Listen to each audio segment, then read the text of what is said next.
Good morning, everybody. It's me, Teri Hunter. It's Sunday, January 22nd, 2023. Welcome to my YouTube channel. Today, we go through the week's transits and we look at what the angels have to tell us in the way of getting advice, support, and guidance for the week coming up ahead. All right. Welcome, small wildflowers. Good to see you. Hope you had a good week. Hi, Katerina. Welcome. Hi, just call me C. Good to see everybody. Do you feel the air lightening up? Can you feel since Mars and Mercury are going direct today, actually at 2:58 Pacific time, Uranus will officially station direct. So all the planets will be moving forward. And oh my goodness, do I feel a difference? Oh, good. You can feel it. Awesome. Because I think this week coming up in the next couple of weeks are where we're going to start to really get some gas going. We're going to start to feel a little bit of our mojo coming back. We're going to start to feel a little bit of excitement about moving forward. So just for the sake of clarity, for those of you watching in the playback, these weekly horoscopes are based on whole sign Western astrology. So I'm talking about your rising sign. If you don't know your rising sign, you can go to any one of the free birth calculators. You just need your time of birth and location to determine that information. Okay. All right, let's talk about what's going on. So Uranus is turning direct today at 14 degrees Taurus. So those of you that are sort of mid-Taurus season, you're going to start to really feel the change of that as well. Many of the things you may have walked through while Uranus was retrograde, they may sort of feel like they're coming. I feel almost as if Uranus's retrograde gave you an opportunity to look back and really with a fine-tooth comb. Am I moving the direction I want to go? Am I building the house I want to live in, etc.? And now we get to sort of take that story forward. I would say the only little hiccup might be today, maybe even a little bit through tomorrow, with Venus conjunct Saturn as she finishes her journey through Aquarius. This is where, Venus and Saturn always is sort of a somber conversation. Venus has to put her stilettos up on the high shelf in the closet. Saturn is asking her to be more practical. On a funny level, you might even think of Saturn as Liam Helson. Liam, what's his last name? Miley's guy? Because Miley would be more of the Venus and he would be more of the Saturn in this case. Anyway, so I think that's really just, a few days we'll feel a little bit of that. We may start to feel like, with Venus, we can talk about money, we can talk about relationships, we can talk about our possessions, our beauty, our art. So I don't want to get too worried about that. I feel like I want to more or less sort of, as Saturn is finishing up its transit through Aquarius, sort of give a last look at the new structures I'm going to build. Because when Venus moves into Pisces and she starts to have a conversation with Neptune, this is the time to really get creative, to dream, to, play with your creativity, however that looks for you. And she will be moving into Pisces on the 26th. We'll see her at 0 degrees Pisces. And that's going to be in the evening. The other thing that's going to happen this week that I think, because I really don't think it's a very busy week. I think it's sort of it's quiet in the sense that I don't think there's any traumatic or really challenging aspects, at least nothing that we're not used to. So as the planets are moving forward, we're getting to start to implement things that we might have wanted to implement at the beginning of the year, but it felt so difficult with Mars and Mercury being retrograde. So on the 24th, which is Tuesday, Jupiter will be making an exact trine to the sun. Jupiter is at 4 degrees Aries. The sun will be at 4 degrees Aquarius. So I think this is another day where you could have a lot of innovative thoughts, a lot of inspirations, a lot of renewed faith in your path moving forward. And I kind of want to offer it this way because any sort of dips you've taken in your confidence, in your finances, in your relationships, I feel as if rather than focusing in on the dip, I think it's more about focusing in on the journey back into balance. I feel like while there's always going to be the light and the challenging side of all of these planets, as we as a tribe focus on the higher vibrations, then we draw those vibrations in and we start to, again, I think appear magical. And I want to say this too, just real briefly. As Jupiter's going through Aries and Jupiter's going to become conjunct Chiron, a lot of people are going to talk about the expansion of the wound. And I want to almost ask you guys, as evolved conscious beings walking a human journey, to really use Jupiter's expansion to have faith in the gift that Chiron has to offer. Because I think that as we individualize having this be in Aries and we're more courageous about our own perspective, our own anchoring in, where do we naturally anchor in? Humans naturally anchor into the challenge. So as you allow yourself the privilege of musing and contemplating and thinking about the higher vibrations of these planets, you could have a real powerful week, is the way I want to put it. Okay, that's about it for the transits. Yep, that's all we really had this week. I didn't think it was too crazy. I did the February monthlies, so if you haven't had a chance to check those out, please do. And of course, always like, share, subscribe, all that good stuff. So happy birthday, Aquarius. It is your time to shine. And in no short order, we're going to feel Pluto moving into your sign. So these few months, 6 weeks or so before that actually happens, preparing. And I mean this in a way where you start to think of Pluto as your friend, where Pluto is going to start to infuse your life with money, with bounty, with things where you can sort of release human control and trust the part of you that can't really see the end of the road with your eyes, but you can feel it with your heart. Because I think that that's what Pluto's intention is. I believe that as Pluto, took its 284 years to go around the zodiac and to come back into Capricorn during these last few years, we saw renovations and innovations and evolution in our human structures and cultures that we'd never seen before.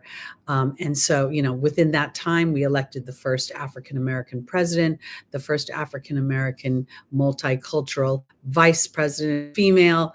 I'm not making any, political statements. I'm just talking about evolution. So capitalizing on that within your personal lives, I think is going to be super powerful for you.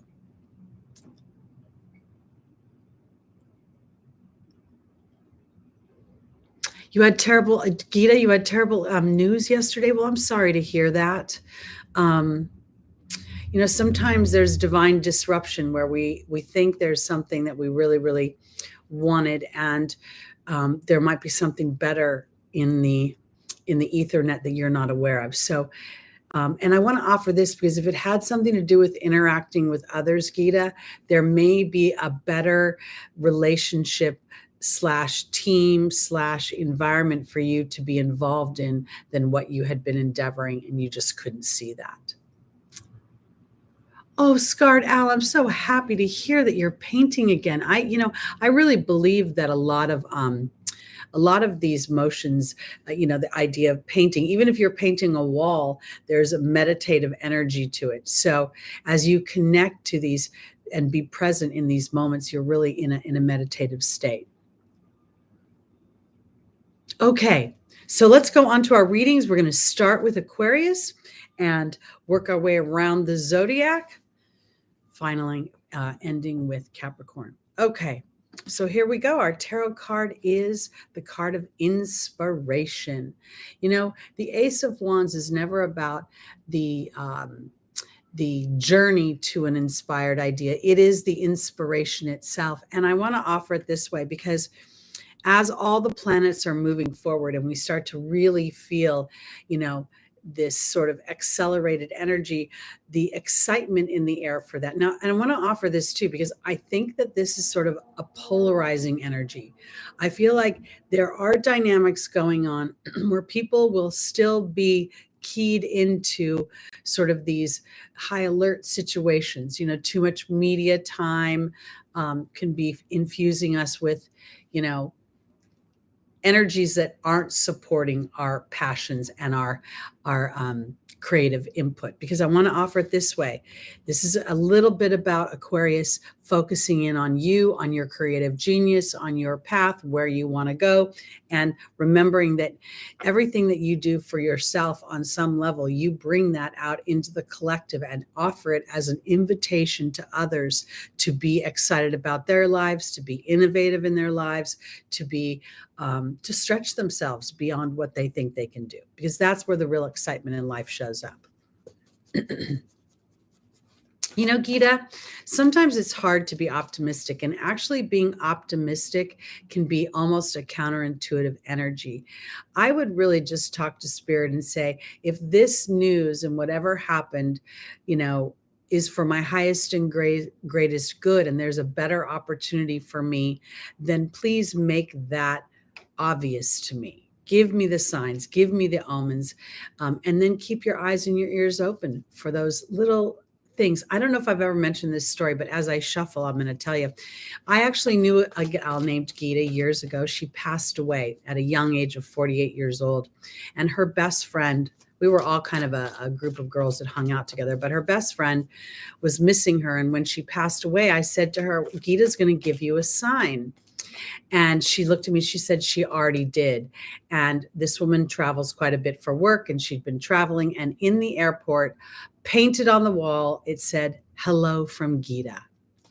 And now I got to tell you, Gita's not exactly, a common name, especially here in the United States. So it was very magical. So Gita, look for the signs, don't try to be optimistic. Just don't let yourself go too far down the dark side. Just try to stay in neutral.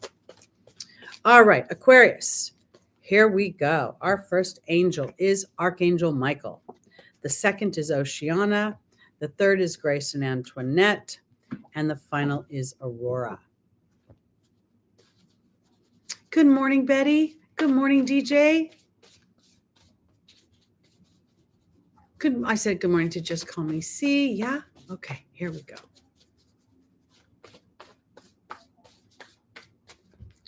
All right, Aquarius. Archangel Michael is being joined by the Disruption card. Oceana is being joined by the Joy card. Grace and Antoinette is being joined by the Cow. And Aurora is being joined by the Partnership card. Okay, so here we are with the Ace of Wands as, our tarot card for the week, which represents the fire signs, passion, the infusion of passion, creativity, all this sort of excited energy. Now the planets are moving forward. So I want to offer this because Archangel Michael in this deck actually doesn't represent protection, but rather represents the courage to move in the direction that you really want to experience, regardless of what you can see down the road in the viability of that move. Because here's the Disruption card. And I found a theme lately where sometimes people are endeavoring certain things and there is an underbelly of security. I need security. I want to feel safe. And yet the opportunity is not actually aligned to their expansion, to their real feeling of bounty coming in. And so here, I think that Archangel Michael is asking Aquarius to be willing to look deep into disruption. If there's disruption that you've experienced, could it be that, and Saturn going through Aquarius could very much feel like that. Venus conjunct Saturn today and tomorrow could feel a little tight on the funds, or you could feel a little bit like, am I viable enough? Am I beautiful enough? Do I have enough nice things? There can be this feeling of unsureness, of doubt. And I feel like what Spirit is saying is, look deeper into that disruption. Look deeper into how you're measuring things, because here's the joy card, and here is Oceana saying that to take action on a deeper truth.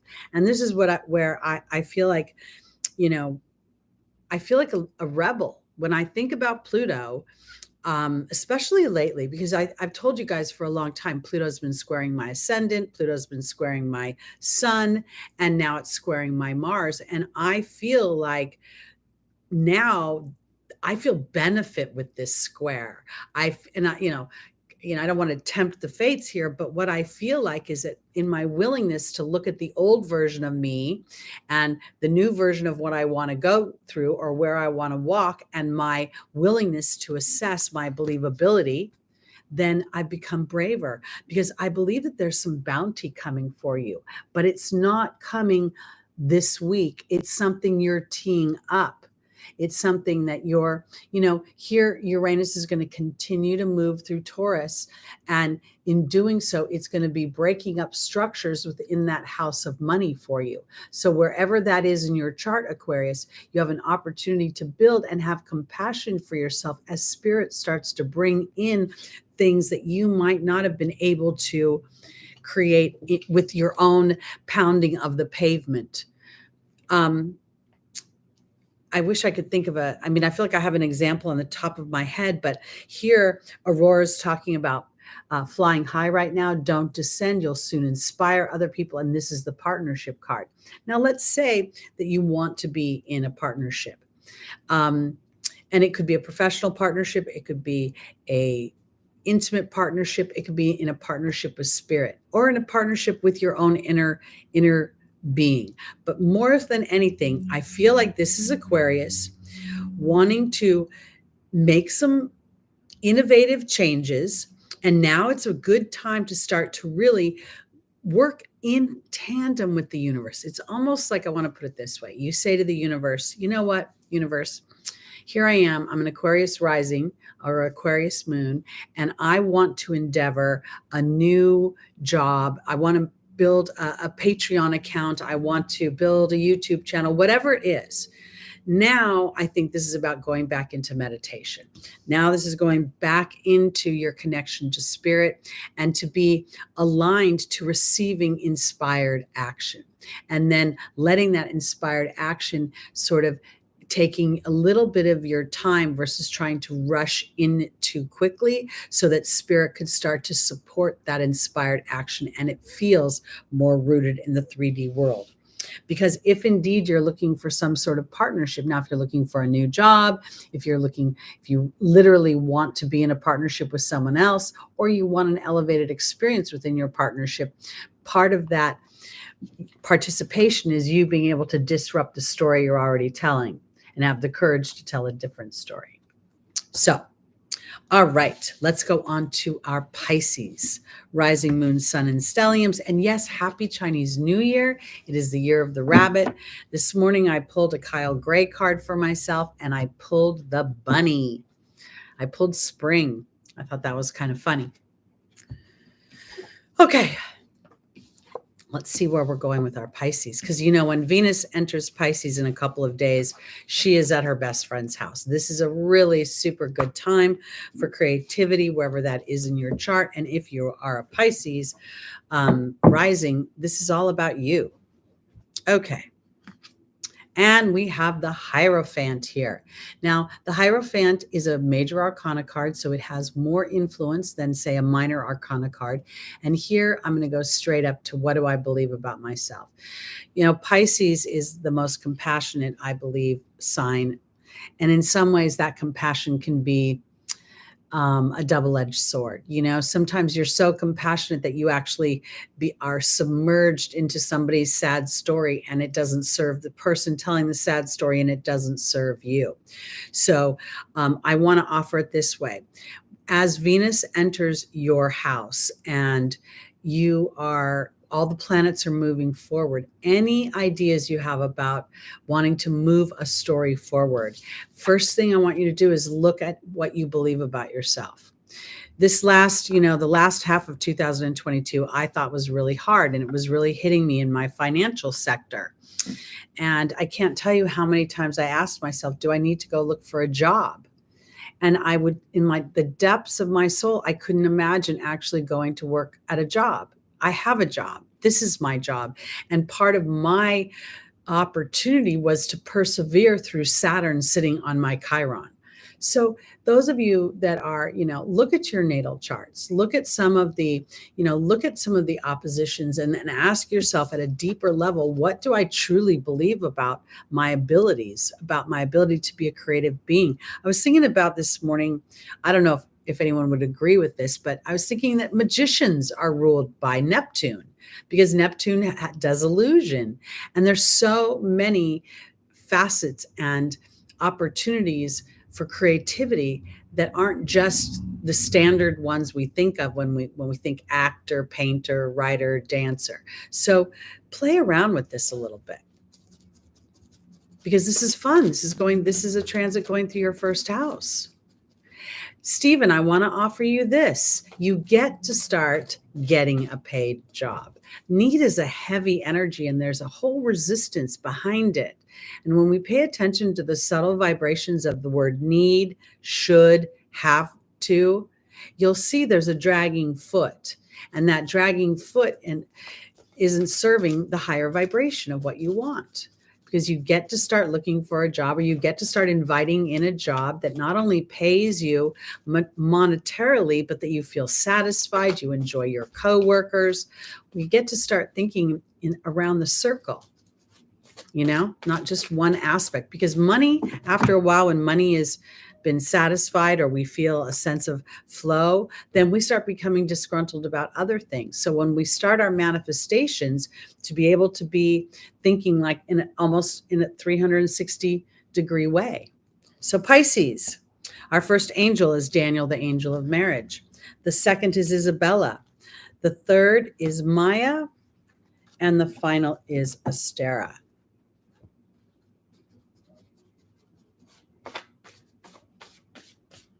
There you go. It's a very powerful vibration. People say, oh, it's semantics, but it's not. It's the beginning of a manifestation. And whenever there's a draggy foot, a heavy energy, an obligatory dynamic, it's not fun. And when it's not fun, sometimes we look outside of ourselves. Okay, Daniel's being joined by the partnership card. Wow. Isabella's being joined by Merlin. Maya's being joined by the Truth card. And Astera's being joined by the Communications card.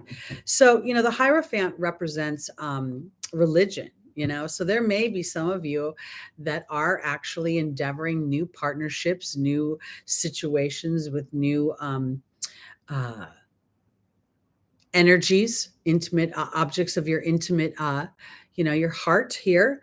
And I want to offer this because Daniel is the angel of marriage, and there's the partnership card. But Daniel also refers to our history in relationships. And this is the thing that we bring into every situation. We can't help ourselves as humans. We brace, even when we're happy, we brace for something challenging to happen. So I do think that this energy I'm feeling for Pisces is a bit of a review about your beliefs and the viability of your beliefs. Meaning, anytime you say, yeah, but, there is a belief that's in a wobble. Okay. So because Isabella and Merlin are offering you alchemy, justice, and balance, and it's time for you to start to look at, now this is what I want to say. Partnerships aren't just intimate partnerships. When we take a job, or when we get some endeavor to make money, we create a relationship. You guys, we have a relationship every Sunday. When you work in an environment, you see those people oftentimes more than the people you actually live with. So being aware that when you're going into this new sort of energy of the planets moving forward and starting to, stretch yourself out there. Be aware of what your deeper truth is, because Maya is the card of schooling and education, and there's the truth. Now, we could say literal schooling and education, because that would also be represented here. But I think it's being represented about what you really want rather than what you may have settled for in the past. Because here is Astera saying to reach for the stars with your dreams and desires, and there's the communications card. So I really want to offer all of my Pisces, rising, moon, sun, and if you're a stellium, then I want you to start to really muse and allow yourself the privilege of not only looking at what it is. I want to be in a relationship. I want to get married. I want to have children. I want to start my own clothing line. I want to, be a filmmaker. Whatever your story is, once you have that inspired idea, now stop for just a minute and connect with spirit and ask them to help you anchor into the highest vibration of that dynamic, so that when you become, every journey has a challenge on it, because the challenge gives us the power and the confidence to know that we've created something solid. So here, I think this is really about connecting with spirit and also being aware of your own pattern in relationships. I often tell my clients that, when you're struggling for something, it's kind of easy because we're used to struggling as humans. But once we start to get happy, we really start to feel the vulnerability. When we start making money, we feel the vulnerability of the loss of money. When we fall in love and we feel like we've met our dream person, we can inadvertently feel a sense of vulnerability to that. So this is really about digging deep and saying, I have been evolving and I'm a conscious evolving being, and I have drawn in these good experiences to myself, and therefore they are my right. There is no wobble anymore. I co-created this good stuff, and I did it because I was brave. All right. Because your ruling planet is going through Aries right now. That means that it's about you. Okay. As I digress and go on to Aries. Okay.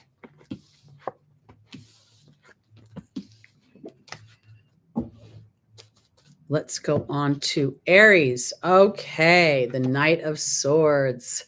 This actually feels very Aryan to me. This is the teenager of the deck of the suit of the suit of swords.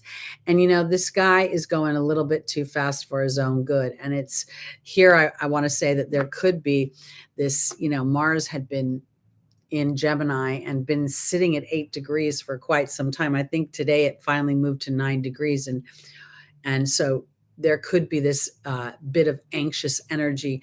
And then we have on top of it, we have Jupiter that's been expanding your sense of self, okay, your sense of opportunity. And we know that in a few weeks, Jupiter is going to meet up with Chiron, and Venus will be joining this conversation. So I think that we could really see that Spirit might ask you just to slow it down a bit, to really assess and take intentional action versus reacting. Because I believe that this is kind of a time of polarity, in the sense that some of us are walking around banging on the cement, thinking that this is solid, this is all there is, and we're in a constant state of evolution. And I've repeatedly said that I believe that the age of Aquarius will be where we connect that our thoughts are things, and we manifest this way. So Aries, Adriana is leading you to the answers to your prayers. Bethany is about self-care. Aster is about reaching for the stars. And Ariel is also about connecting with spirit. I've really gotten comfortable with, I'm older now, so I've gotten very comfortable with my Aries rising. And I kind of know that when I'm trying to push on something, or when I'm starting to dream up ideas about things, like sometimes when I'm in scarcity, I think of ideas to try to get out of scarcity, and I'm really actually putting myself in more scarcity. So here, I just feel like Spirit is saying to those Mars ruled babies right now, slow down, wait for Spirit to give you an opportunity, to give you an inspiration versus trying to be too headstrong. Okay, here we go. So Adriana says she's leading you to the answers to your prayers, and there's the mystery card. And I want to say this because I think that, the thing about Mars is that Mars, it's a natural mover and a shaker. It doesn't like to sit idle. If you watch little children that are Mars ruled, they're the ones running around, that have the hardest time sitting down. They want to move, move, move. So here, I feel like this Adriana saying that you're being led is now where I become the peaceful warrior, where I become the pioneer, where I become courageous enough to say, whoa, whoa, whoa. Okay, if Spirit's doing something that I can't see, how can I take care of me in the meantime? Because I think this is about my self-talk.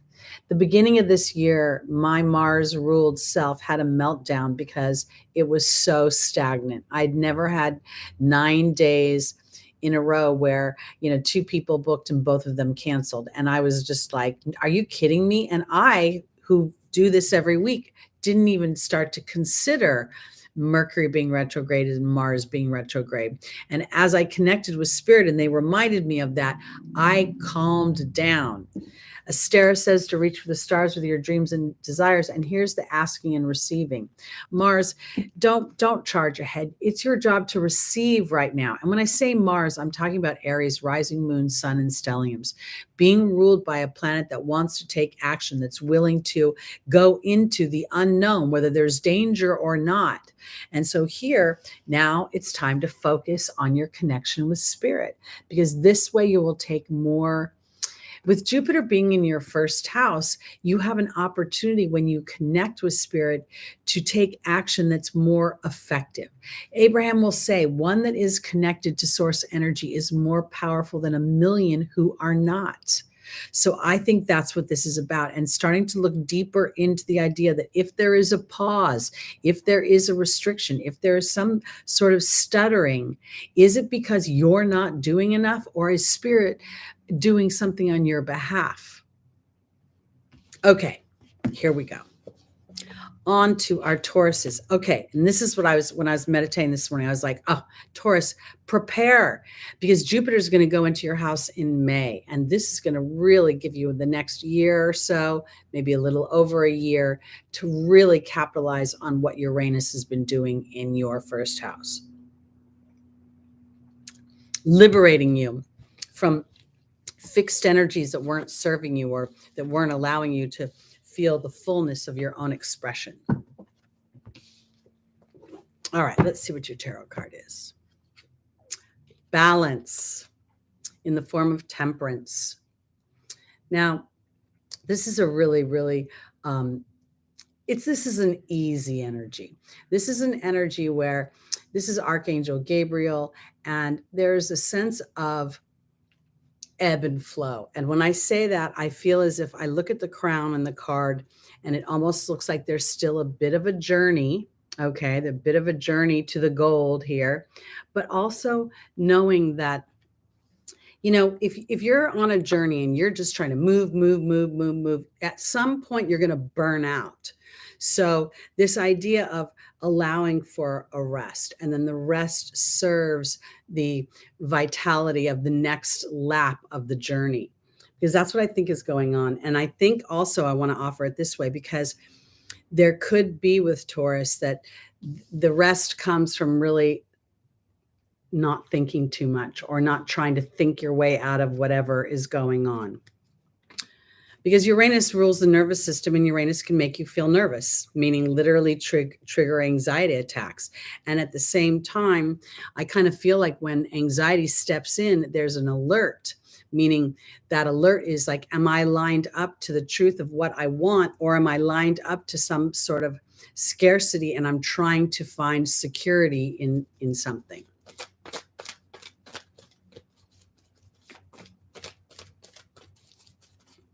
I think the one of the best things I've become aware of as I've gotten older is that oftentimes in my youth, I hatched these ideas that at the time I thought were pure and whole. And then on retrospect, they were ways of trying to appease my scarcity or to appease my sense of not feeling safe. And that's not the platform. The platform is to trust a feeling of safety and then to capitalize on that. So here we go. Taurus, our first angel is Teresa. The second is Rochelle. The third is Daniel. And the final is Bethany. You know, Taurus rules family history.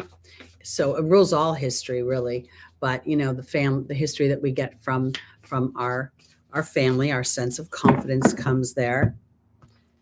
Teresa's being joined by the frog. Rochelle is being joined by Merlin. Daniel's being joined by the serpent. And Bethany's being joined by the Lady of the Lake. Okay, so I want to offer this to, when I say this to my Taurus, rising moon, sun, and stelliums. Teresa talks about worry. She talks about other people and having a concern more about them than I have about myself and worrying about them. And I want to offer it this way because right now, when I look at this spread, I feel as if, I'm a Taurus moon, and being a fixed sign, I have been aware that I don't accept apologies easily, especially if they're cheap apologies, meaning they're sort of sorry, I need a real sincere apology, and then I can kind of move past it. And this is what I want to offer.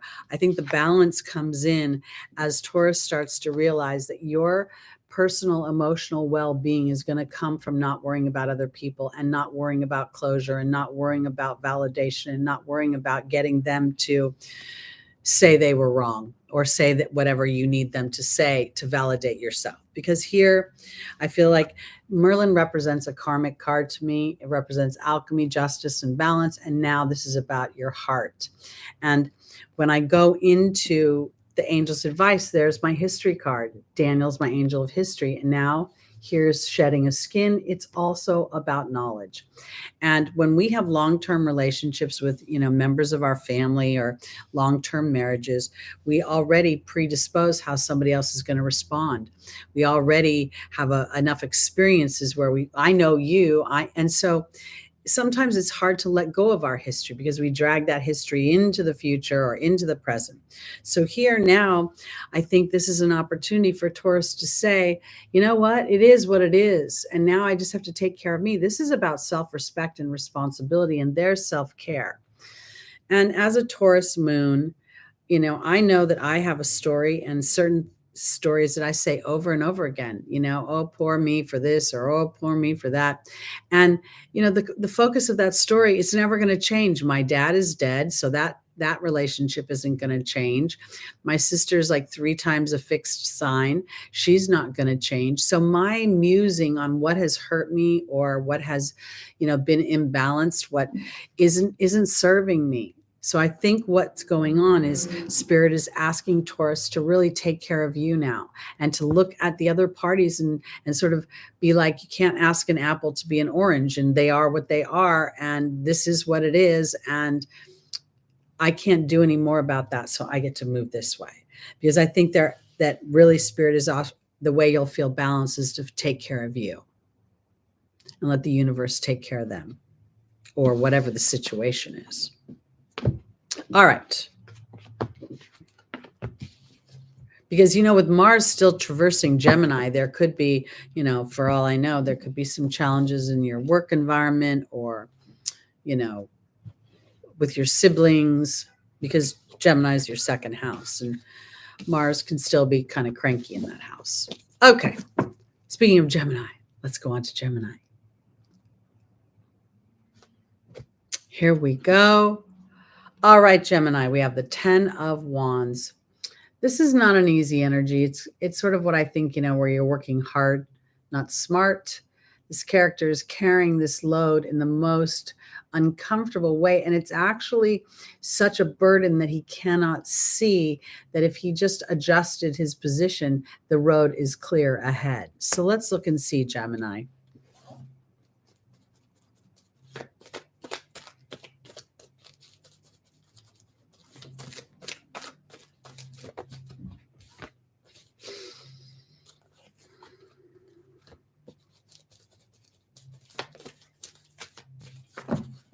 You know, again, with Saturn and Venus making this conjunction today at 24 degrees and then kind of staying in conjunction for the, you know, for a few days, that could also be triggering a feeling of, you know, things aren't moving forward, you know, feeling a little bit of stagnation or feeling like, I was listening to somebody the other day and I knew they were a Capricorn sun, and I don't know if they follow astrology, but they were talking about how they felt obligated and dutiful and they had to do something. And I just laughed. I'm like, oh, that's so Capricorn.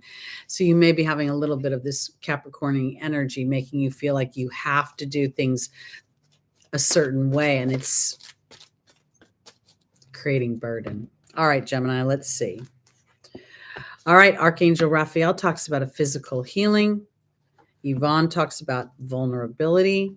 Fiona says, now that you've asked God and the angels for help, be open to receiving. And Aurora is saying that you're going to be an inspiration. So let's see. Hey, Lucy Rose, welcome. 10 of Wands, yes.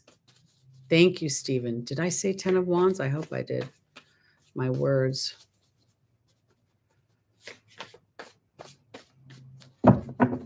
All right. Archangel Raphael is being joined by the hawk. Yvonne is being joined by the serpent. Fiona is being joined by the restriction card.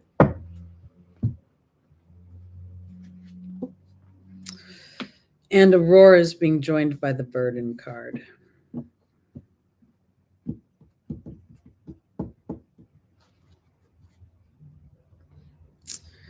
Well, you know, I'm going to say this.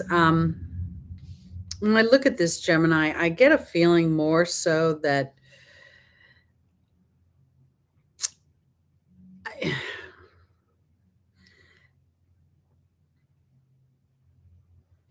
when I look at this, Gemini, I feel as if there's certain options that could potentially be available to you, but they're not readily available. Maybe like, how can I put this?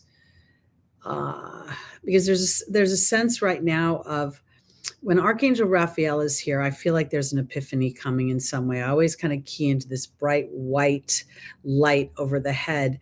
And I believe that the mind very much rules the physical apparatus and its viability. Because when we feel challenged, you know, sometimes we even eat ways that like make us feel even more challenged within our body. So where I'm going with this is Archangel Raphael being joined by the hawk being in 11 signs and omens. I feel as if maybe you've been trying to figure out how to get out of this by yourself, or trying to figure out what you can do to change or move your story forward. And I feel a little bit like there's some knowledge coming that may not have been forthright or been available to you. And now there's almost like this opportunity for you to say, Spirit, you know, I'm ready to move my story forward. There's been a weird feeling for me with Gemini, as if maybe it's Mars traveling through your first house, but I just feel like all those little relationships, from your work relationships to even driving on the roads, to your kids, to, you know, all those kind of third house relationships have been prickly and feeling a little bit like everybody's trying so hard to be nice, but really people are a little bit, you know, at the end of their rope. And I feel as if for you personally, you've been keyed in maybe to the end of the rope thing. And now I want to take you off the ledge. And I feel like there's going to be something that shows up for you. And this is where spirit comes in and brings an opportunity that maybe you couldn't see, or you wouldn't even know how to go about finding it. Because I think right now something's shifting, and I feel as if it's shifting in your everyday life. And so if you want a promotion, if you've wanted, more ease, if you've wanted to, even let's say you've wanted to work, you've been asked to go back into the office and you want to work from home, wherever there's a little bit of a shift within your work environment, it doesn't have to be major, but I think something's coming and the burden is waiting for it. The burden is waiting for this epiphany, this sign and this omen to come in, because you may actually be, who knows, maybe they've been layoffs and you've been doing double the work, but something's been extremely burdensome for you. And having Mars be, doing basically a 7-month journey through your house makes me feel like not only has the workload been doubled, but people's attitudes have been challenging. So you may have been around a bunch of cranky coworkers, or maybe even your kids are cranky or your siblings are cranky. But right now, I think it's about staying the course. And while you may feel a sense of anxiousness to move the story forward, I feel like this connection with spirit will give you really almost like a door opens and a light shines and you're like, oh, that's the direction I should go.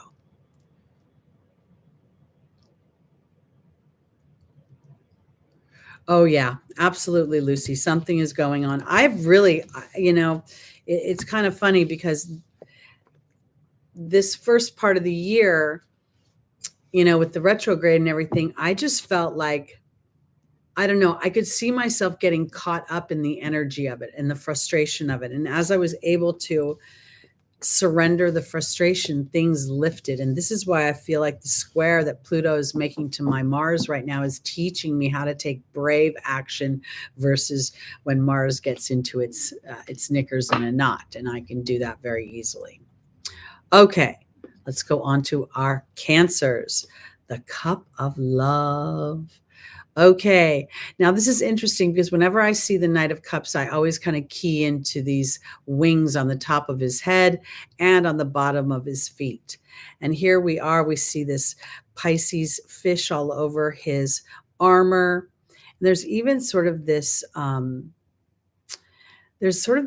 when I look at the horse, I see this sort of gentle and yet almost a little bit of a flirtatious, like the horse is being flirtatious in some way. Let's see, Cancer, what's coming up for you.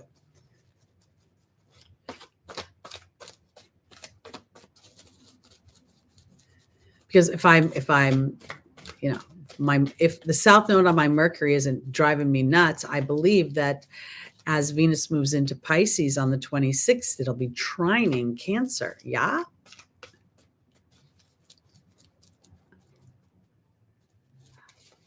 Oh my goodness, black mold. Oh no. Were you able to get disability for that, Katerina? I hope. Okay. Let's see, Cancer. Our first angel is Layla. The second is Indriel. The third is Maya. And the final is Merlina.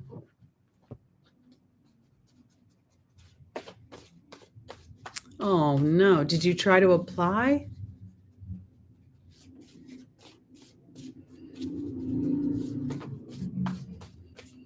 Okay. Cancer, Layla's being joined by the wrist card. Indriel's being joined by the deer. Maya's being joined by the bee. And Merlina's being joined by the swan.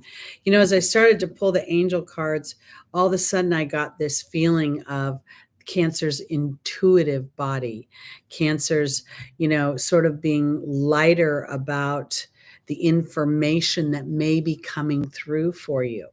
Because I definitely think there's some information that's coming through, which is why I'm focused in on the mercurial wings.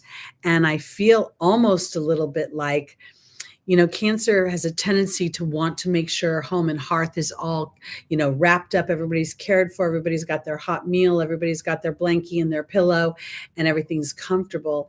And I think that this might be a moment here where Cancer gets to start to, because this is a week, let me offer it this way.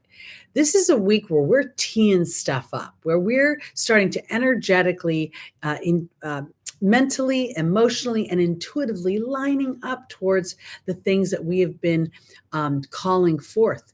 within our inner being and through our spiritual practices. So I think that this is a week where Cancer is really being tasked to practice their connection to the other side and receiving their intuitive hits, because here is connecting with spirit and the risk card.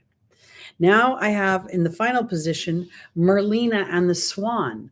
And I want to offer it this way because, we talk about the crab moves sideways. And I think sometimes the reason Cancer gets a little bit timid about their intuition is because when we first in the human body start to feel our intuition, it seems like an alarmist. It seems to tell us only things that don't feel good, but we work through those feelings and we get to the higher octaves of our intuition, the more subtle things that come through.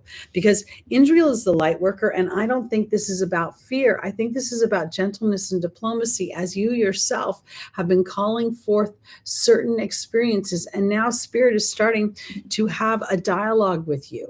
And that dialogue is starting to teach you more and more about your being energy and how to receive in a very powerful way that feels like you're very lucky, but you're not really lucky. What you are is connected. And that's where the real transformation comes in. Merlina, to me, you can't name this, they named this angel Merlina, and then they made her about confusion. She's not about confusion. She's magical. And she is about balance in some way. She's the yin and the yang. So I think that this week is about Cancer connecting with spirit on a deeper level, being really authentic about the things you want. Again, with Saturn and Venus conjunct today and tomorrow, for the next few days, there could feel almost like this, a little bit of a wet blanket is the way I want to put it. A little bit of a doubt and unsureness. And at the same time, I feel like the night is saying, be light-footed, be light-hearted, and trust that intuitive knowing. This is one of the things, Lucky, I don't know if you guys remember, but, he had that whole skin issue and blah, blah, blah, blah, blah. And we've been going through one little series of things after another. And yesterday, I just felt like through this whole journey, he was my teacher, teaching me how to, he was my first dog, teaching me about herbs, teaching me about patience, teaching me about my vibration. And there's something going on here where over this last year, or let's just say since 2008, and Pluto was making an opposition to your sign, that you've had an opportunity to really dig into that deeper emotional body and to make it solid, to make it real, and to know that your connection to the realms which you cannot see is very, very viable. And in doing that, in that connection, then you can sort of take a pressure off of yourself to have to get anywhere in any certain time, but rather let yourself meander through it. When I was looking at, different things hit me at different times, and I couldn't help but see this deep blue that, represents water, represents my throat chakra, represents the emotional body. And there's a sense of flow here. Okay. All right. On to our Leos.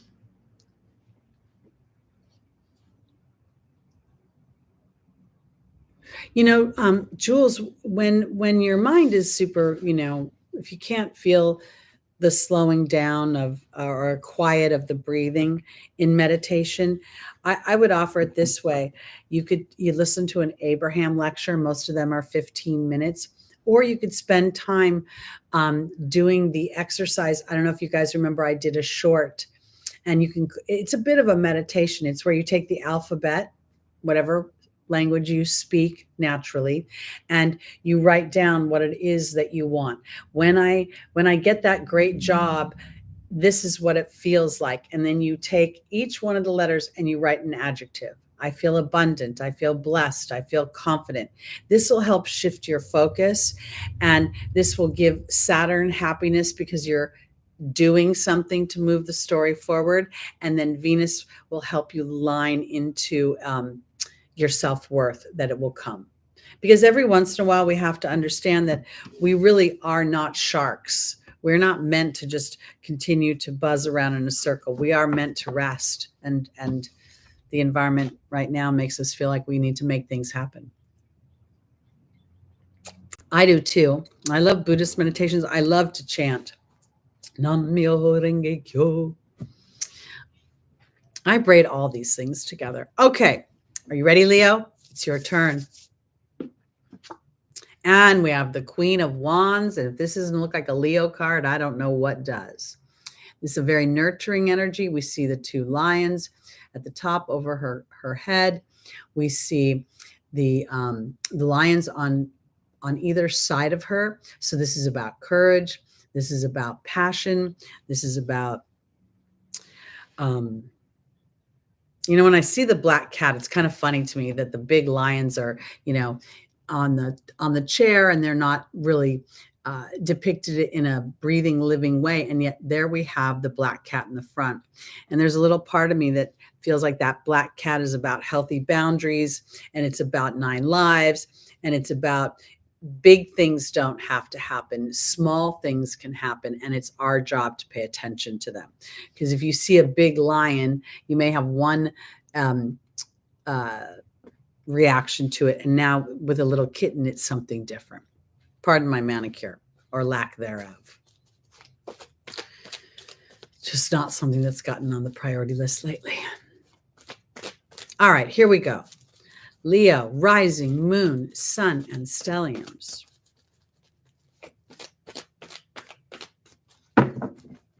Our first angel is Akasha, the teacher.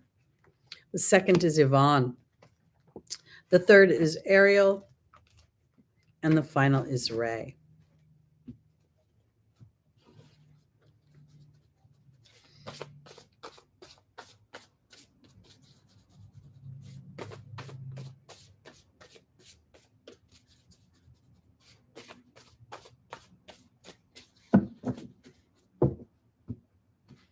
Akasha is being joined by the horse.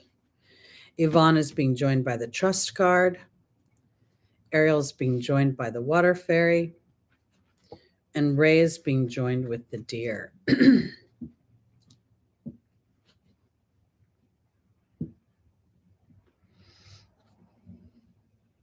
When I see Akasha and the horse in the foundational position, it's almost kind of a little bit funny. I'm getting the Sagittarian 9th house feeling. And I feel as if when I'm looking at this, that Akasha, the teacher, is not saying that Leo is the teacher, but rather you're being taught how to be flexible, go in a new direction, maybe even engaging other people's help to support your passions. And I want to offer this too, because sometimes when we have a really good idea, we get a little bit nervous about telling other people about it because we don't want them to steal our idea. I don't know if I think that this is about, right now, I feel like there's something about validation for Leo. There's something about,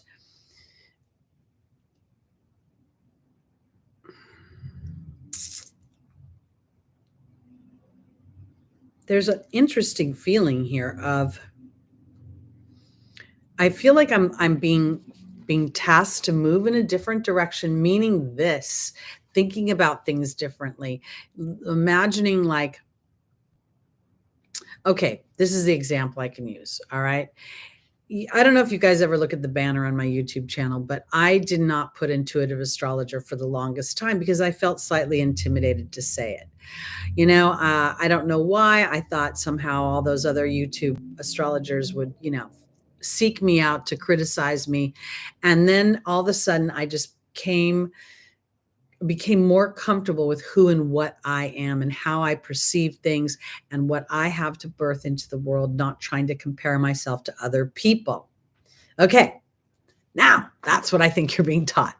Don't compare yourself to other people, and also to allow yourself the privilege of knowing that other people could potentially be brought across your path to help you birth something, and they are coming from spirit, meaning they're being brought across your path for a reason. Because Yvonne is about vulnerability, and there's the trust card. And I want to say it this way, because I really believe that each and every one of us is here to express ourselves, and we all have a vibration that will naturally find its likeness. And inadvertently, the human has been trained to find that which is its opposition and then to try to please its opposition. We really are always putting a square peg into a round hole. So here, I think this is about being vulnerable to all sorts of creativity. This is literally straight up Leo. Leo is romance. Leo is your personal fun. Leo is your entertainment. Leo is the clown. Leo is the performer. Leo is the child. So whatever you're wanting to birth in those areas, allowing yourself the privilege of your own vulnerability to trust your taste, your expression, and when you allow for it, that it will find its natural audience. Because I think that spirit very much is reminding you that this is why you're here, Leo. And I don't care how old you are. I don't care how young you are. I don't care whatever you want to call your obstacle. It's probably your opportunity. And if you look closely and you bump up against it a little bit, you may actually find that opportunity is. I'm going to use Leslie Jordan as an idea. You guys know who Leslie Jordan is? He just passed away recently. Very, very funny comedian from the South. Very small man. Okay. And he was a person who took his frame, his physical frame and his funniness and the fact that he was completely his own unique self. And as a result of that, people loved him. They didn't judge him for being short. They didn't judge him for being homosexual. They didn't judge him negatively. Instead, they embraced him. And he was very much a light wherever he went. And I say this because, Leo, I think part of the challenge is sometimes you look outside yourself and you're like, will people like me? And I feel like if you like you, they won't be able to help but like you. And those that don't like you can just turn the channel. Because this is about being gentle and diplomatic with your fears as you find your power within them and you connect repeatedly to spirit. Because the reason that you're a Leo rising or a Leo moon or whatever your Leo dynamic is here, especially if it's a stellium, is because you are here to experience that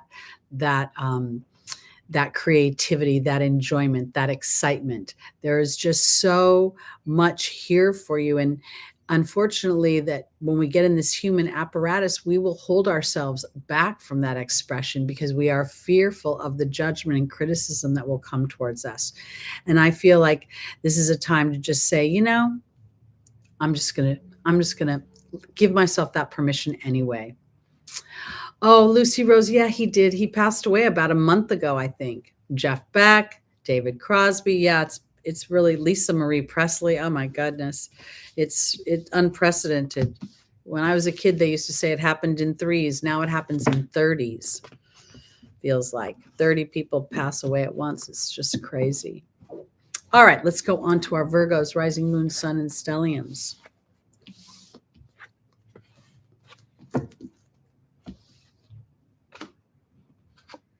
All right, here now is the Queen of Thought. And it's interesting when we look at certain, when we look at the Queen of Wands that we saw here with Leo, she's almost, she's facing forward. And here we see not only is the hand up, but we see her facing sideways. And when I look at this, I can't help but think of all the air signs.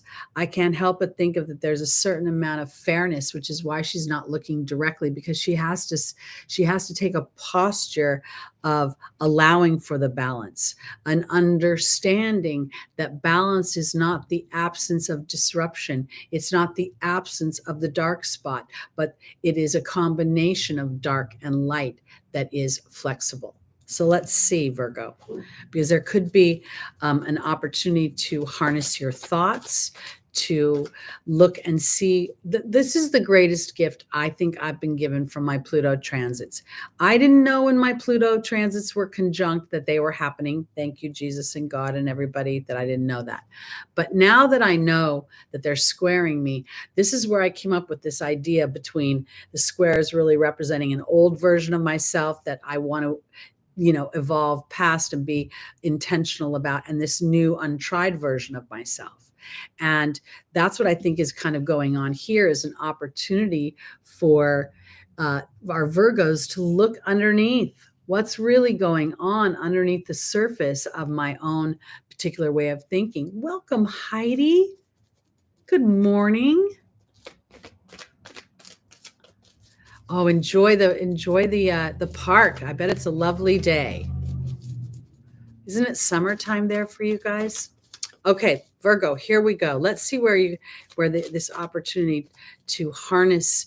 And I want to offer it this way, because when you become aware of a patterned thought that sits underneath what you believe is your conscious thought and your conscious creation, it isn't to judge it or criticize it.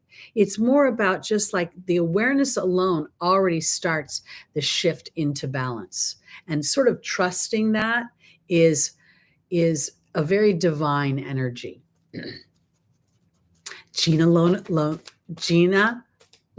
Brigida again, yes.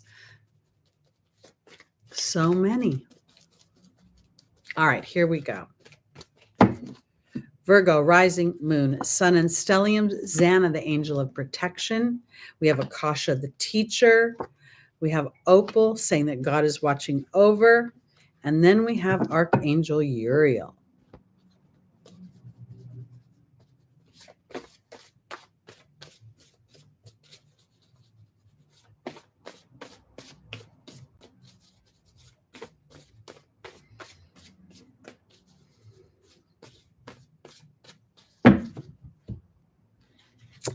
Joining Xana is the serpent. Akasha is being joined by the letting go card. Opal's being joined by the hawk. And Ariel's being joined by the fire fairy. Okay, so this is what I want to say for my Virgos, because when I looked at this, there's so many.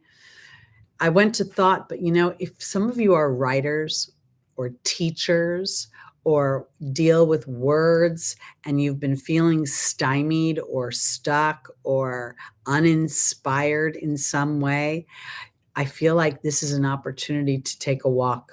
It's an opportunity to step back, because what we have is something clearly to do with mastering thought, words, writing, and I can't help but see this bird at the very top, up in the sky. So there's very much a pulling up of my vision, so that I can be more aware of the human imprint that sits beneath every single one of us.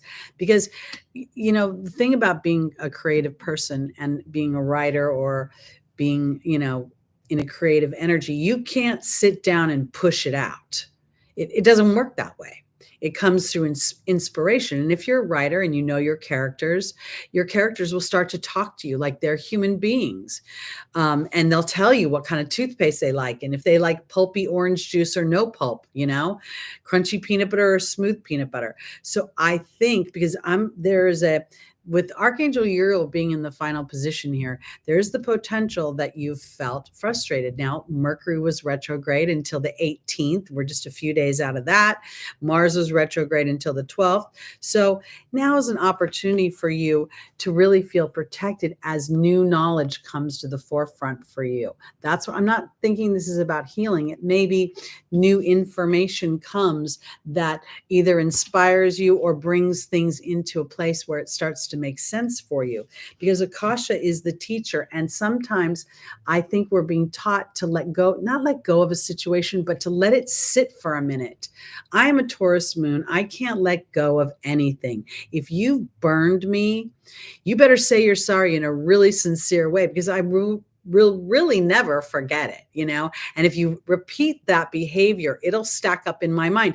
It may not come out of my mouth, but if you're my friend, and you're doing this repeatedly, I won't consider you my friend anymore. I'll move you out of that energy, because I don't want to be hurt. So what I'm saying here for my Virgos is you're being taught how to sit in a space of where there's no action, where you might be just waiting for spirit to start to bring something into the mix, because here are the signs and the omens. It's also the 11. And here's Opal, the energy of being cared for by God and the angels. And oftentimes when we are working on a project, we have to remember Virgo rules our work. This could even be your health. If for some reason you've been feeling draggy, or your health has been, feeling a little bit compromised. I told you guys last week about my V8 juice, right? That I drank like a whole thing of V8 juice, and my whole front of my face hurt. And then as I course corrected this week, meaning I ate better, I felt more in alignment. Here's where I'm going. This spread ends with frustration, and there's creative action and optimism. And I think that there's the potential that Virgo has been trying to push something out, push out either a creative project or a project for work, or looking for the outcome of something. And in doing so, remember, we have to think that Venus is going to move into Pisces, which is the opposite house for you. And I feel as if there's a little part of me that in that opposition makes me feel like Virgo wants to move, process, take action. And Venus may be saying, oh no, just take a nap for a change, Virgo. Just hang out, do something frivolous, and you'll get an idea. And it may be uncomfortable. There's that opposition. But once it starts to kick in, you'll feel more inspired, and you'll understand a little bit more about how you roll, in the way of, you're not really just a machine that can just keep plugging quarters into you, and like the Energizer Bunny, you're just going to keep moving forward. And especially if you're in a creative writing or creative, even as a teacher, I think the best teachers are inspired teachers. So if you're doing any Virgonian, mercurial things like this, I don't want to tether you to those adjectives, but they can become natural to us. So here, this is about taking a moment to think to yourself that you are actually being protected. And if you were from taking action that would not be as fruitful for you, and if for some reason you've been frustrated because of the retrogrades at the beginning of the year, and now we have Uranus today moving forward, all the planets moving forward, the time is better now to allow for that to sort of unfold. And I really want to caution you not to push. I feel as if this queen is sitting, receiving inspired ideas, inspired action. So don't think you're being, frivolous if you appear to be waiting. When I first started working for myself, I rarely market, I rarely send out emails that say, oh, yay, book, blah, blah, blah. I used to sit on my couch, and I was doing an active meditation where I imagined myself like Ariel, and I put a beam up over my head, and that beam was a signal to spirit to draw everybody that needed me, all my resources to me. Now, the average human would walk into my house and say, that is the most stupid thing you could ever do to bring clients in. And yet, if you play with the laws of the universe and the divine laws of the universe, that's like gravity. You put it up into the universe, it will come down into your experience. So maybe that's part of the process you're learning or you're practicing.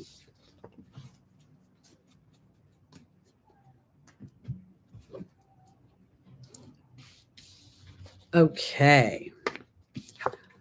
On to our Libras, rising moon, sun, and stelliums. Oh boy, I'm a Libra sun. Okay, so here, this is, this is a feeling of being, I got to keep my money tight. I got to hold my resources tight. And at the same time, you can see that how this character is holding on to his material resources is very awkward. Let's see where this is going. Because this is not a lack of money here. It is feeling an uncomfortable energy about the environment around me. So I'm holding tight to my resources in a way that actually is not serving them to expand. It was actually the 4 of Pentacles, Lucy Rose. It's the 4. Oops.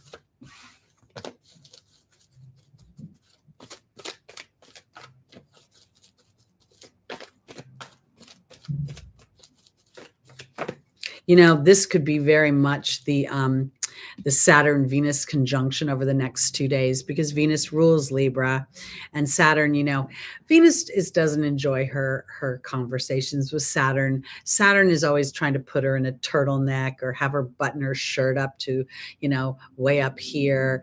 It's very, very repressed energy. So, this could be what's going on today. Let's just see.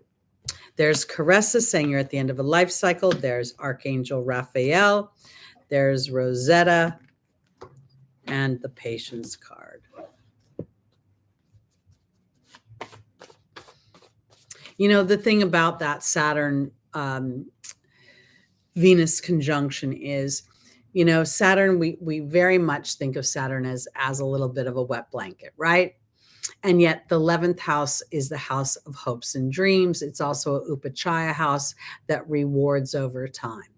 And Saturn is the co-ruler of Aquarius. Now we have Venus here. And I'm wondering if Saturn isn't saying to Venus, don't blame me for your money problems. Maybe this is more about you being braver.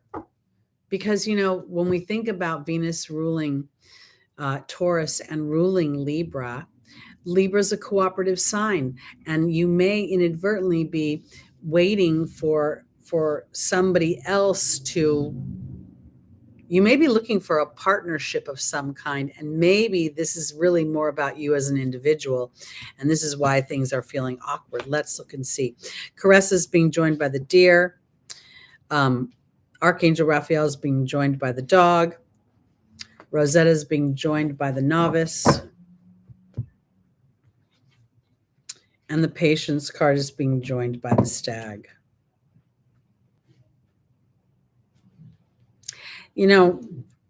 I feel like this is more of a perception than it is an actual feeling. Meaning this, right now I don't know where everybody is in the world, but when I walk into my grocery store now, there is a lot of empty shelves, and it's not just toilet paper, there's no eggs, there's no bread, there's soon to be no beef. We're getting a lot of input about scarcity. And I want to offer it this way, because for my Libras, I feel like this card is really indicating an awkwardness, and to pay attention if you're purporting an awkwardness within yourself, almost as if you're taking on outside input and assigning it to you. And I want to offer this too, because I hear all the time people say, my thyroid issue, my sciatica, and then something they don't want. Try to shift your verbiage to the, because there's a power in that. I'm just giving that as a side note. I want to offer this. I think that this sort of, I could go to some pretty, I could say hoarding. I could say I'm holding on to what I have. I'm afraid to let go. I'm being overly conservative, and I want to offer it this way, because I do believe this is about being gentle and diplomatic as you walk through a new sense of a new chapter in your life. Libra, Pluto's been squaring you. And if you're a late born Libra like me, it's still squaring your sun. And I kind of want to offer it this way. I feel as if as you walk through this next coming week, if your ruling planet Venus is making you feel a little bit on the more challenged side for a flow of resources, I feel as if this is an opportunity for you to say that that's temporary, or that is just a minor condition, because Archangel Raphael is offering a healing. And then here's the dog.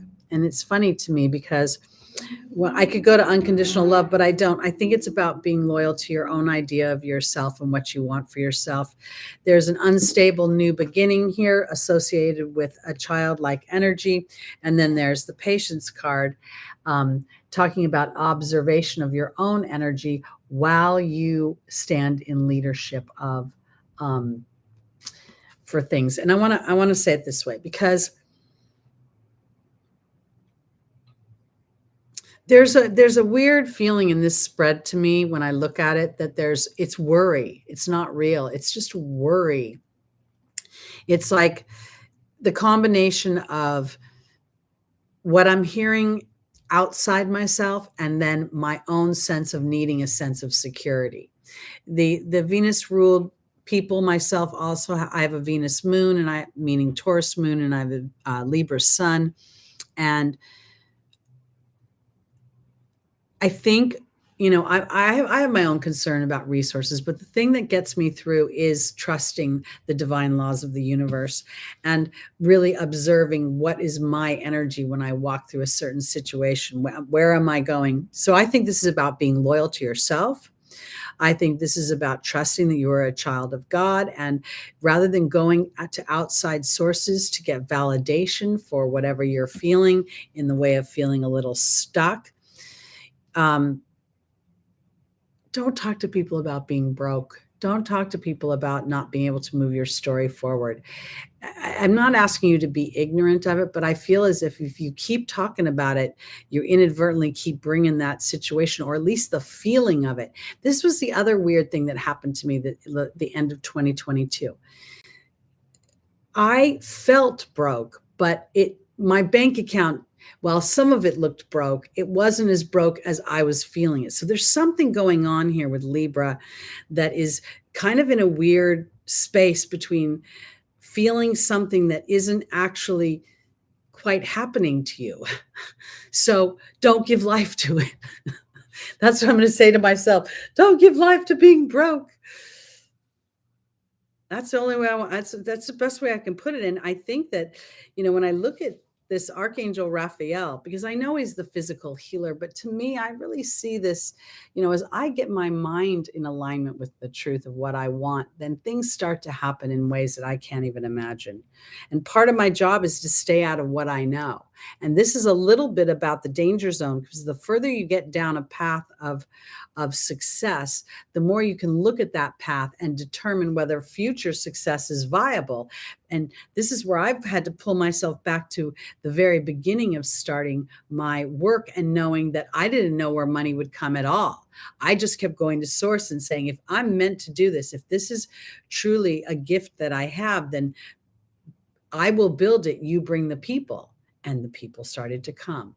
So Libra, I think it's about getting out of your own head. I don't know that I actually feel like it's a scarcity actual issue as much as it's a potential of it. And if you don't give life to the potential, it won't happen. Okay.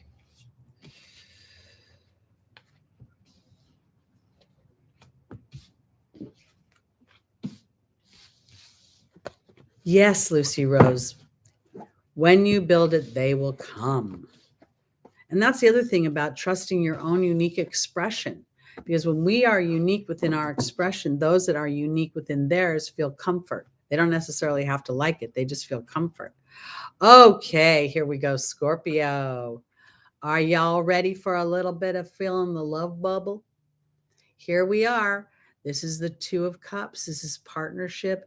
This is where we come we can feel that Leo energy. We even feel a sense of healing and connectedness as a result of that. Let's see where we're going with this, because Scorpio has been going through this South Node transit. We know that still going on.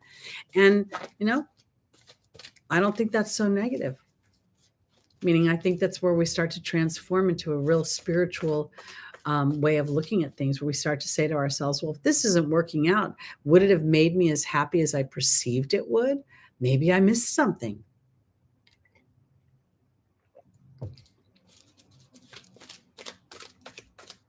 All right, Two of Cups. We have Desiree. We have Adriana. We have Aurora. And we have Maya.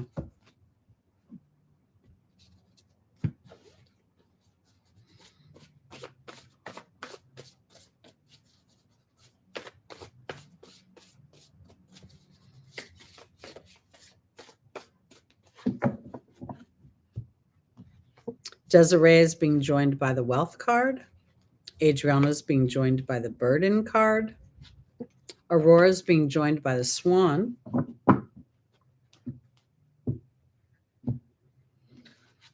And Maya's being joined by the novice. Okay. Well, this makes more sense to me now. Okay, Scorpio. So this is where I'm going with this. The Two of Cups right now is representing how you show up in relationships, how you perceive relationships, and what you're looking for in relationships. I love me, my Scorpios, love me, my Pluto, love me, my Mars.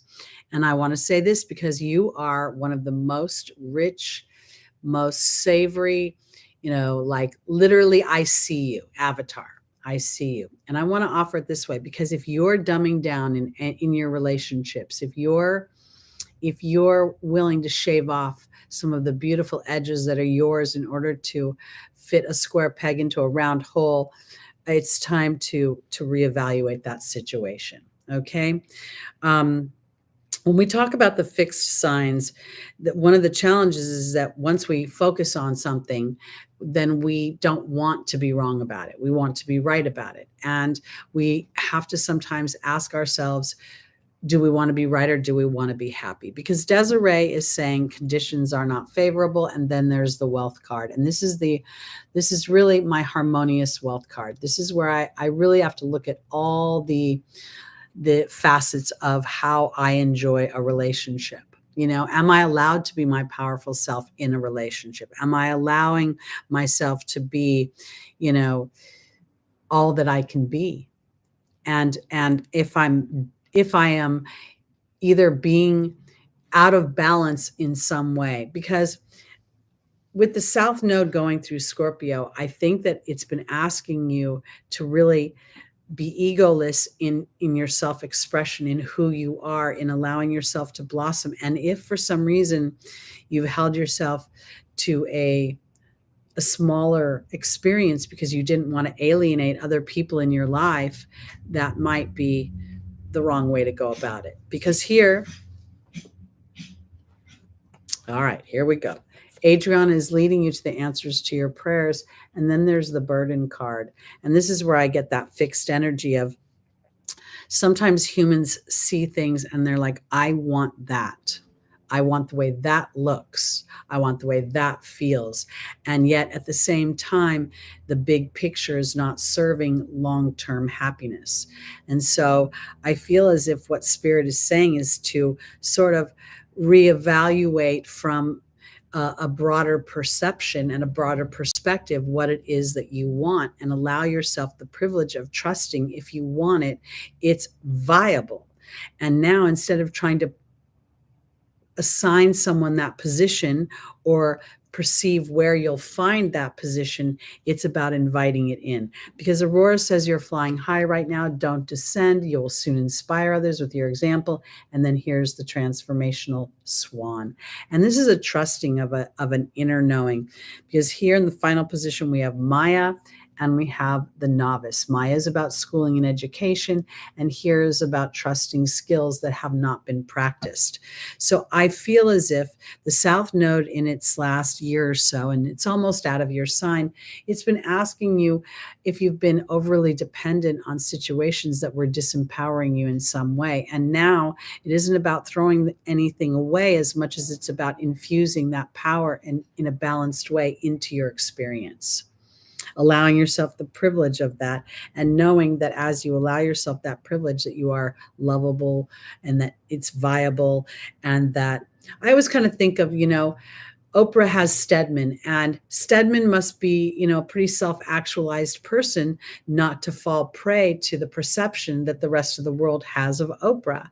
And, they've chosen not to marry, so they aren't legally bound to one another. This is a continual choice that these two people make. And I don't, again, I don't know these people personally, but I perceive them to be very balanced in their willingness to allow each other to be all that we can be, and not predisposing what I need you to be for me. So that's what I think is going on for Scorpio. This is allowing you to be all you can be in relationships, and not really looking at the partner to validate that just yet, but to allow that to blossom and then invite the partner to join you in that energy. Okay. All right.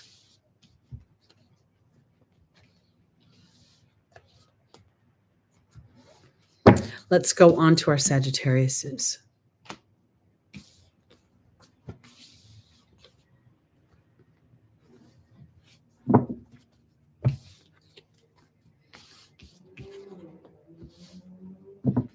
I just perceive it that way, you know? Okay. All right, let's go on to our Sagittariuses.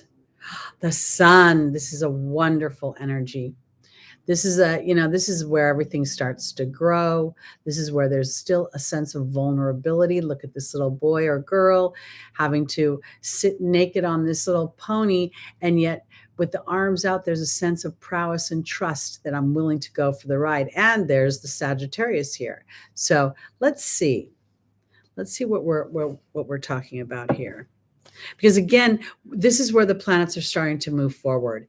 We have a few months now, I think, either in April, I think this is the next Mercury retrograde, and then I think Pluto goes retrograde. I can't quite recall, but so this is really a time to not just run out into action, but to be aware of intentional action, to set, be aware of what is my being energy, what's my attitude, what's my disposition as I go to write that blog, as I go to, record that podcast, as I go drive to work. What am I intending?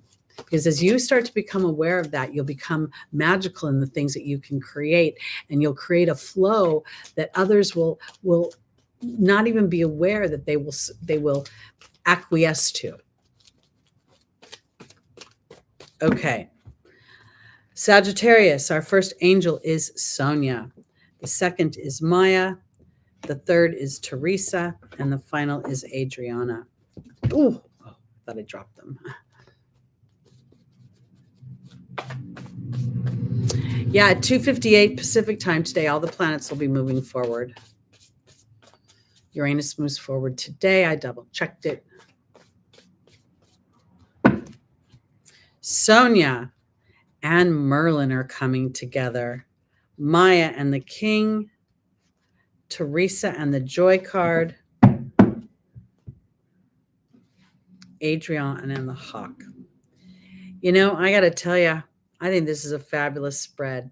And I want to offer it this way for my Sagittariuses, because Sonia always, when we talk about a collective, I think that it's about our team. Our team, each one of us, and when we're in this human apparatus, has a team outside of the physical body that holds space for us, that doesn't direct us or move us like a puppeteer, but rather remembers what we contracted to walk through in this lifetime, to remember our power, to remember our co-creation, to remember that this really is a playground when we don't get too caught up in the human structure, which is being rewritten right now in a big, big, big, big way.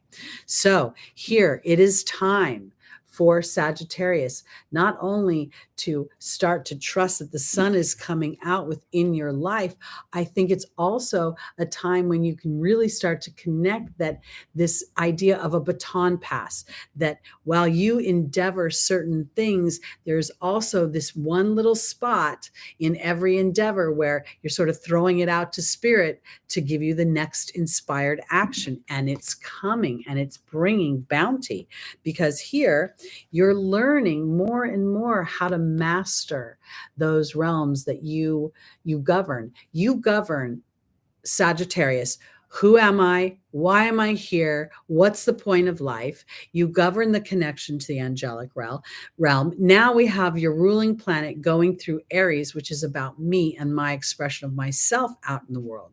So here we're getting this feeling of unabashed joy. I'm not going to worry about anything or anyone anymore. I know that my focus, as I stay focused, I kick in the laws of the universe and I create bounty. And part of my bounty is that I get to be a little more relaxed and vulnerable as a child while the universe starts to bring things that grow in my life, because there are already signs and omens. Stephen's not in the room anymore, but I would bet you that he's got a job in the pike that he doesn't even know he has yet, because here is Adriana leading Sagittarius to their dreams, and there's the Hawk, which is giving me signs and omens that this is already starting to happen. This was what this last week, I remember saying to Lucky every single day, you know, nothing's really changed on the outside, but I feel different on the inside and I feel excited. So something good must be coming down the street, down the pike, down the, out of the vortex into the 3D world. And that sense of excitement is a really powerful energy. So here we're taking this dynamic of Sagittarius being willing to go into foreign places. Well, here's your foreign place, is trusting that inner knowing that then manifests in the material world, and it appears magical, but rather than being magical, it is a divine law. It is the law. As you focus on what brings you joy and happiness and what you want to grow, not only will it come into your experience, it will be effortless in many ways. And as you connect to the effortlessness of it, you will enjoy it oh so much more. And then you'll start to like up the ante of the things you're manifesting. So I think this is very exciting. All right, let's go into our final sign, my little goats. I wish I knew how to show you guys a TikTok when we are on our Sunday mornings, because the other day this woman was sleeping with a little baby goat in her living room, okay, on her couch. And I always think, whenever I see baby goats, I always think of my Capricorns, because they're just so adorable. And I'm not going to always, pigeonhole you into that old cranky goat energy, because I don't believe it. Okay. And then what do? I pull the sign of old age, the Hermit. All right. This is reflection. This is really an opportunity to slow your roll and to reflect on the journey. Now, Pluto's been at 28 degrees Capricorn for quite some time. It'll continue there. The 28th degree reduces down to a 10. We'll go into the anaretic 29th degree, which reduces down to an 11. So Capricorn, a lot of what you're building right now is an awareness of your thoughts and where those thoughts are patterned, where they're imprinted, where they're all about somebody else. Somebody said something to me the other day, and they were concerned that other people would think that they were selfish if they endeavored something they wanted. And I said to this person, I said, is it not selfish of that other person to expect you to default to what they want for you? So this is where Capricorn, I believe, is transforming. And as you do, now we start to see wisdom reflected here. We start to see this idea that we take all the elements of Capricorn's tenacity and determination and willingness to endure beyond its own personal comfort. But now I'm in the lane that I want to be in. And now I'm working on something that I really love, and it's starting to work for me instead of tethering me to something I don't like. HJP, enjoy your walk with your pooch. I know Lucky's wanting to get out. We've been kind of a little bit trapped in here. Thank you, Les. Good to see you.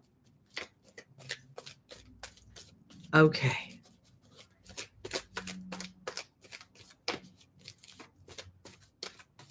Oh, you know what I wanted to mention at the beginning of the broadcast is that I'm going to start pinning whoever does the timestamps. I'll pin it at the top. I didn't realize that I should be doing that. And that way, because people have been commenting. All right, Capricorn. Our first angel is Maya. The second is Oceana. The third is Isaiah. And the final is Archangel Raphael.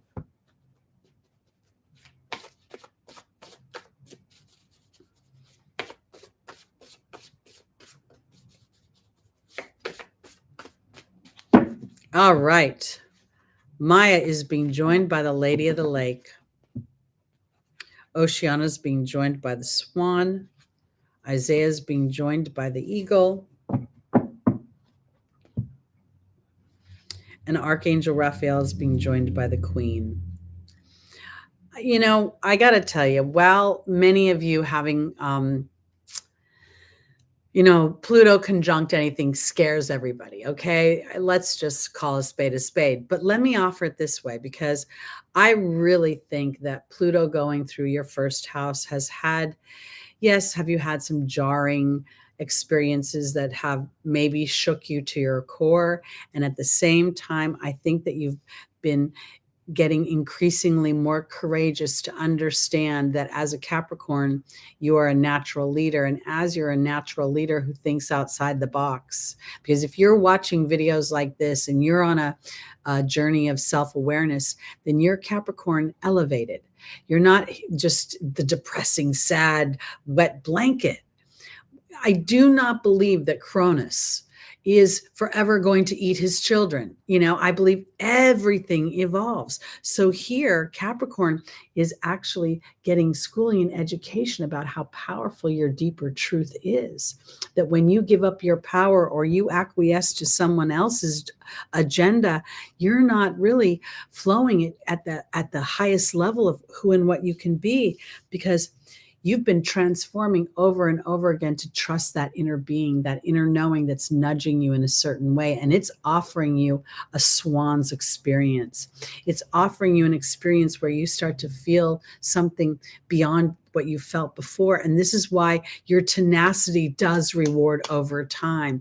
And when you give yourself permission to start to rewrite this story about who and what you are, you're going to lift a lot of that heavy blanket, and it's going to become your tenacity, your willingness to endure some of the things that may have been feeling heavy for you before will be like your superpowers, because now you're getting an opportunity to really give birth to new ideas. And that new idea is coming from your evolution as a soul inhabiting a physical experience. And here, you finally come into that reconciliation. And when I say the Queen, I don't think this is a feminine energy. I think this is where Capricorn has learned the power of the law of attraction. Power of, if you think about the sort of initial feeling of Capricorn and Saturn is heavy, it is. And I want to offer you this too, because when you go through retrogrades, I even aware of the retrogrades, the first time, like, the Saturn goes over a point, I can feel the heaviness. The retrograde, I'm like, oh, there it is again. And by the third time and it goes forward, I actually feel the transformation of it. Because here, I believe that as Capricorn sits in this energy of trusting that they are important, their wants, their desires. Yes, the people around you are important, but when you are a true leader and you think your happiness is important, then you're inadvertently telling everybody else their happiness is important as well.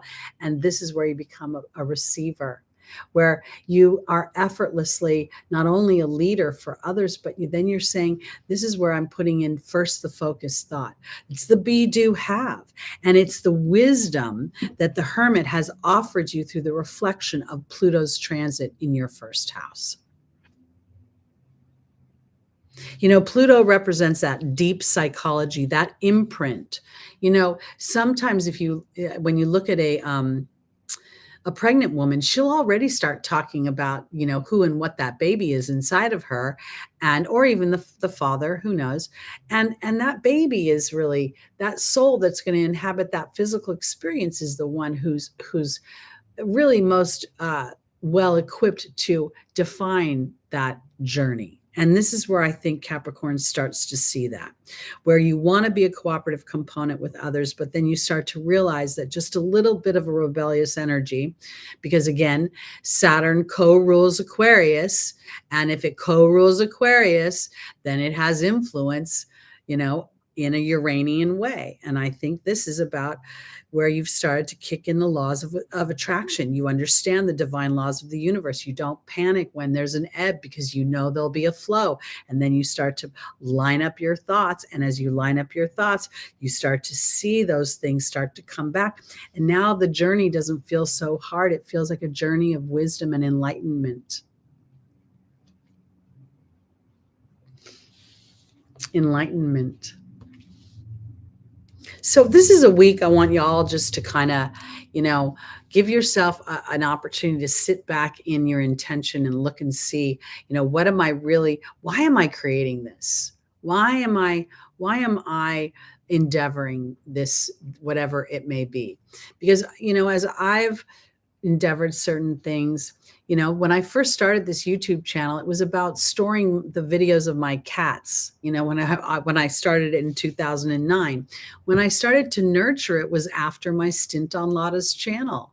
I didn't know who and what I wanted to be. And then by the time I got through this last year, there was yet another evolution of what I was putting out. And now I realize that a lot of it is me coming into connection with my viewpoint, that, you know, and as you, Capricorn, and all the other signs come into alignment with your viewpoint, you have something very valuable to offer the rest of us. So I think that's what's going on here. And I think this is a week that we're just sort of kind of feeling the you know, Uranus moving forward is kind of that last planet where we're, you know, getting that kind of this infusion of energy. And even with Venus and Saturn being together, I think there's an opportunity to evaluate what's important to me. What do I value? Where do I find my self-worth? And am I willing to take a Saturnian journey to claim it?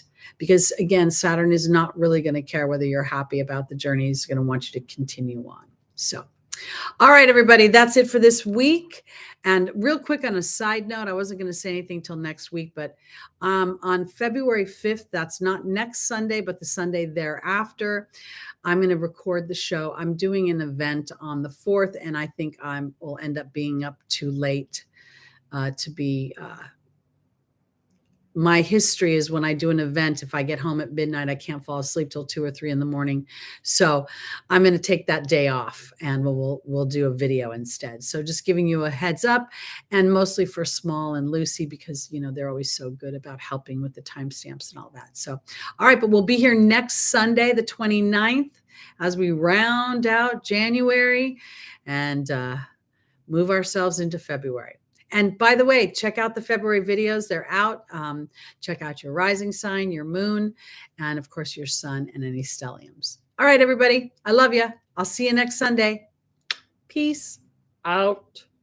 Hopefully I'll have a new manicure by then. Bye, guys.